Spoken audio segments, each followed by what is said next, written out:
जय हिंद दोस्तों।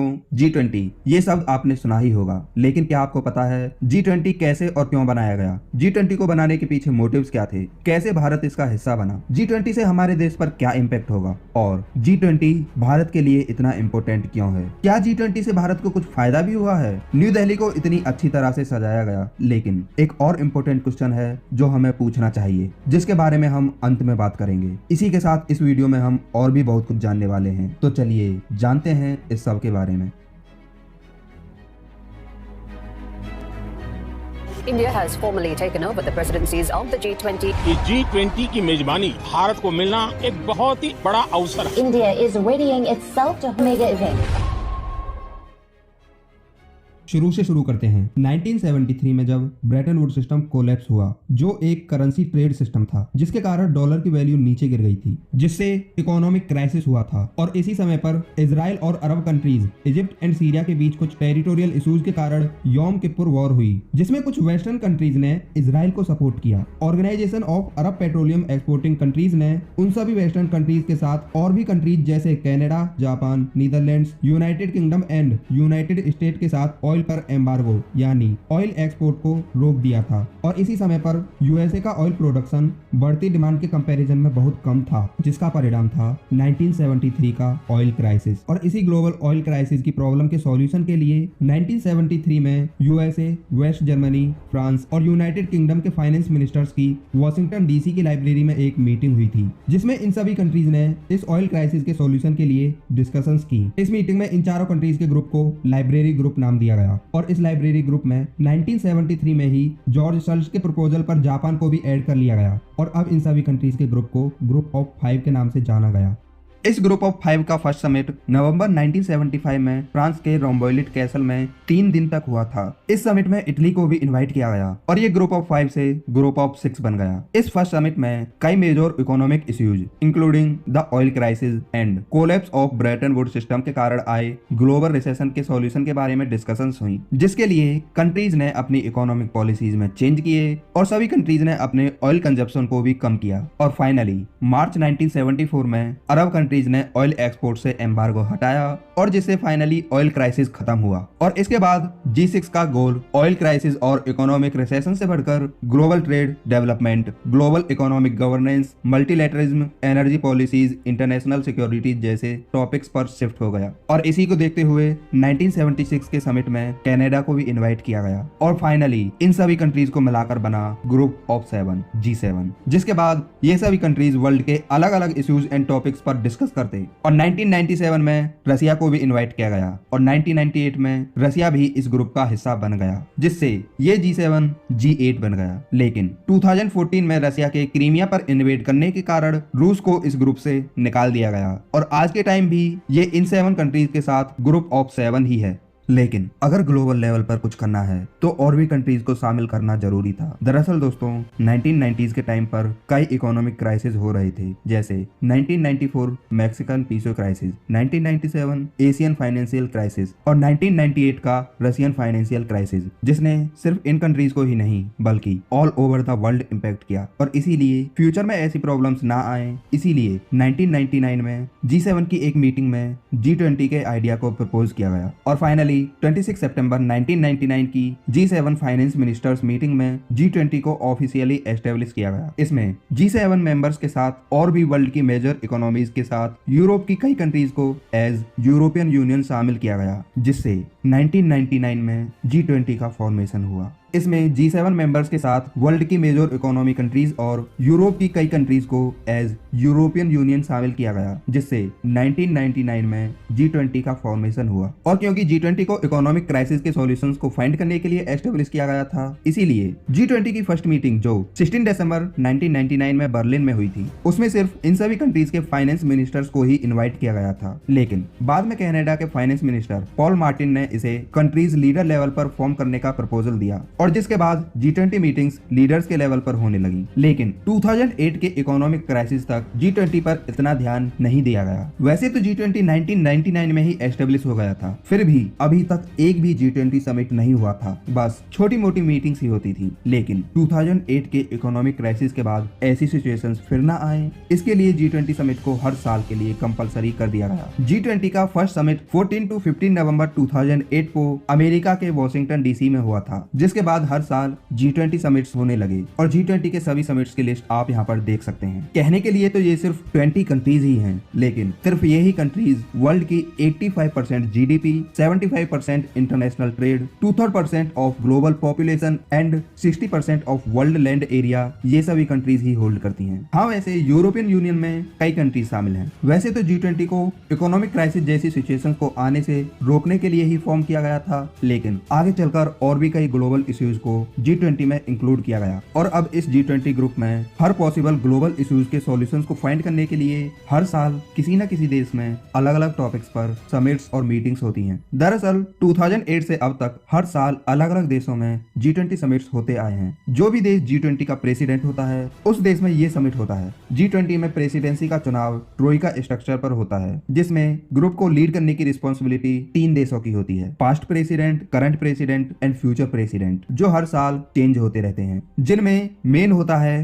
Current president. और इस बार 2023 में G20 का लीडर हमारा देश भारत बना, जिसके लिए न्यू दिल्ली में समिट भी हुआ। तो चलिए जानते हैं कि हमारे देश भारत के फ्यूचर पर इसका क्या इम्पैक्ट होगा। प्रेसिडेंसी का सही उपयोग करना भारत के लिए बहुत जरूरी था, क्योंकि G20 में वर्ल्ड के स्ट्रॉन्गेस्ट कंट्रीज शामिल हैं, तो ये जरूरी होता है कि भारत इस प्रेसिडेंसी का सही इस्तेमाल करे। और इसीलिए इस साल भारत को मिली इस प्रेसिडेंसी का थीम है वसुधैव कुटुंबकम, one earth, one family, one future. तो चलिए जानते हैं भारत ने इस साल प्रेसिडेंसी का सही इस्तेमाल किया या नहीं। इससे पहले जान लेते हैं G20 की प्रेसिडेंसी होने से भारत के पास क्या पावर्स, रिस्पॉन्सिबिलिटीज और अपॉर्चुनिटीज आई हैं। भारत इवेंट्स ऑर्गेनाइज कर सकता है, जिसमें सभी G20 मेंबर कंट्रीज के लीडर्स को इनवाइट किया जा सकता है। इवन जो कंट्रीज G20 की मेंबर नहीं है उनको भी इनवाइट किया जा सकता है। साथ ही भारत किसी भी इंटरनेशनल ऑर्गेनाइजेशन को भी इनवाइट कर सकता है। भारत के पास अपने डेवलपमेंट को इन सभी कंट्रीज को दिखाने का मौका है। भारत की जो गरीब और पॉल्यूटेड देश की इमेज दुनिया के सामने बनी हुई है उसमें सुधार करने का मौका है। भारत के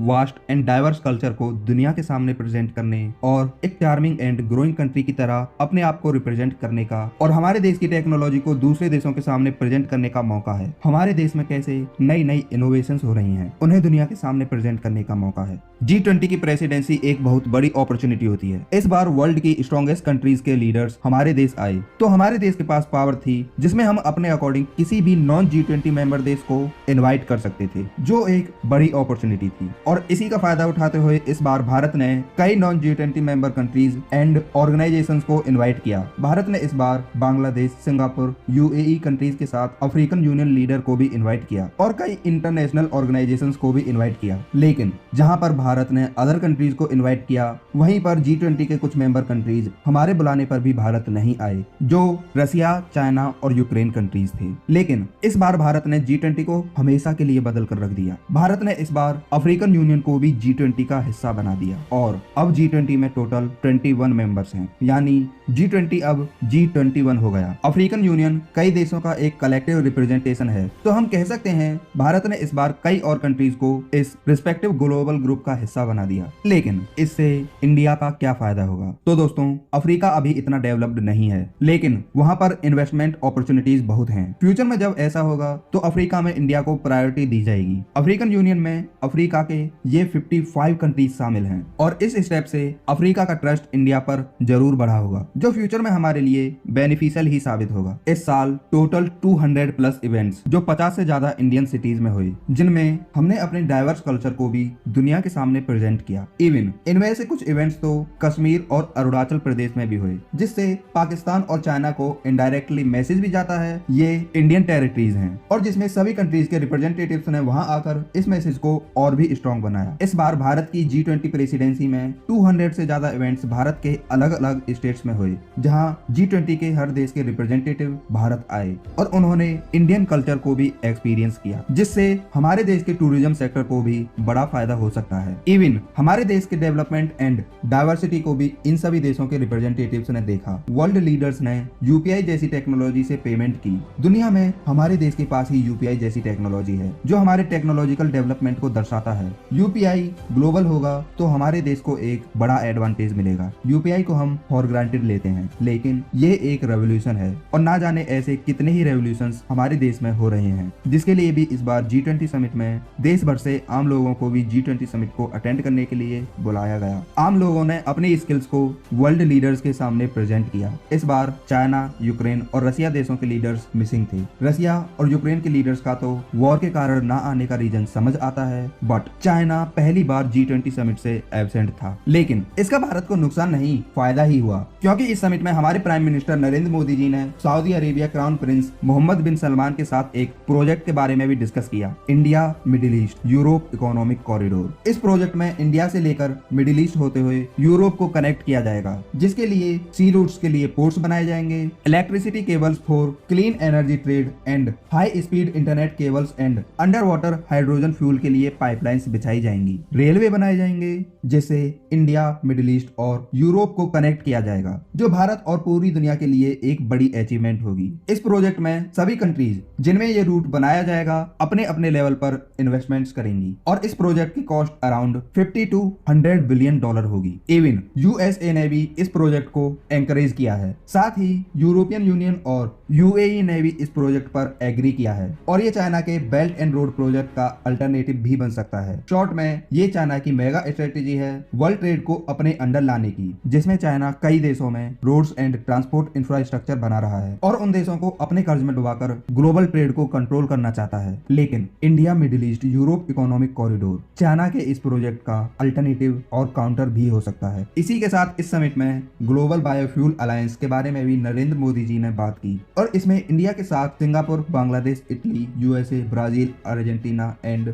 यूएई जैसे देश शामिल होंगे। इसमें total 19 countries and 12 international organisations इसका पार्ट हो सकते हैं, जो वर्ल्ड की फॉसिल फ्यूल से डिपेंडेंसी को कम करने और सस्टेनेबल एनर्जी की ओर बढ़ने के लिए एक बड़ा स्टेप हो सकता है। डिजिटल पब्लिक इंफ्रास्ट्रक्चर भी इस बार एक बड़ा टॉपिक रहा, जिसमें सभी कंट्रीज को डिजिटल इकोनॉमी की तरफ बढ़ने के लिए डिस्कस किया गया। इसी के साथ सभी कंट्रीज को एक साथ कोलैबोरेटिव डेवलपमेंट के लिए proposed new Delhi leaders declaration के कई टॉपिक्स पर भी डिस्कशन हुई, जिसमें इस बार G20 समिट में बहुत से ग्लोबल इश्यूज और फ्यूचर के लिए टॉपिक्स पर डिस्कशन हुई, जैसे green and sustainable development, technological transformation, digital public infrastructure, international trade and taxation, countering terrorism, gender equality and women empowerment. इसी के साथ और भी बहुत से टॉपिक्स पर। अगर ओवरऑल बात करें तो भारत में हुआ G20 समिट सक्सेसफुल और भारत के लिए एक बड़ा अचीवमेंट रहा, क्योंकि बहुत से फॉरेन मीडियाज ने एज्यूम किया था कि भारत G20 समिट को सक्सेसफुली एग्जीक्यूट नहीं कर पाएगा, लेकिन हमने उन्हें गलत साबित कर दिखाया। G20 summit was really successful. लेकिन G20 समिट में सब कुछ इतना ही अच्छा था क्या? G20 समिट न्यू दिल्ली में हुआ था, जिसके लिए बहुत सी तैयारियां की गईं। न्यू दिल्ली को बहुत अच्छी तरीके से सजाया गया, लग रहा था ये दिल्ली नहीं दुबई है। ज्यादातर लोग खुश थे, लेकिन बहुत लोग ऐसे भी थे जिनके लिए ये G20 समिट एक डरावने सपने से भी बुरा था। ये सब तैयारियां करने के लिए जानवरों को बांध कर ले जाया गया। सिर्फ जानवरों को ही नहीं, लोगों को भी जबरदस्ती कहीं और जाने के लिए कहा गया। इवन लोगों के घरों को भी तोड़ा गया, लोग बेघर भी हुए और यहाँ तक कि हमारे देश की गरीबी को एक पर्दे के पीछे छुपा दिया गया। इस तरह पूरी दिल्ली में पर्दे लगाए गए हमारे देश की गरीबी को छुपाने के लिए। ये हमारे देश के लिए एक बहुत ही शर्मनाक बात है, जहाँ पर हमने देश के अलग अलग राज्यों में 200 से ज्यादा इवेंट्स ऑर्गेनाइज किए, अपने देश के कल्चर को दुनिया भर से आए लोगों को दिखाया और उन्हें महसूस कराया। वहीं दूसरी तरफ हमने अपनी सच्चाई को छुपाने की कोशिश की। हमारा देश एक डेवलपिंग कंट्री है और मानो या न मानो हमारा देश अभी भी एक गरीब देश ही है। हमारे देश की पर कैपिटा इनकम अभी भी डेवलप्ड देशों से बहुत कम है और हमारे देश में इंफ्रास्ट्रक्चर भी अंडर डेवलप्ड ही है। तो गरीब लोग और ऐसे नजारे होना कोई बड़ी बात नहीं है। सिर्फ एक इवेंट के लिए लोगों को बेघर करना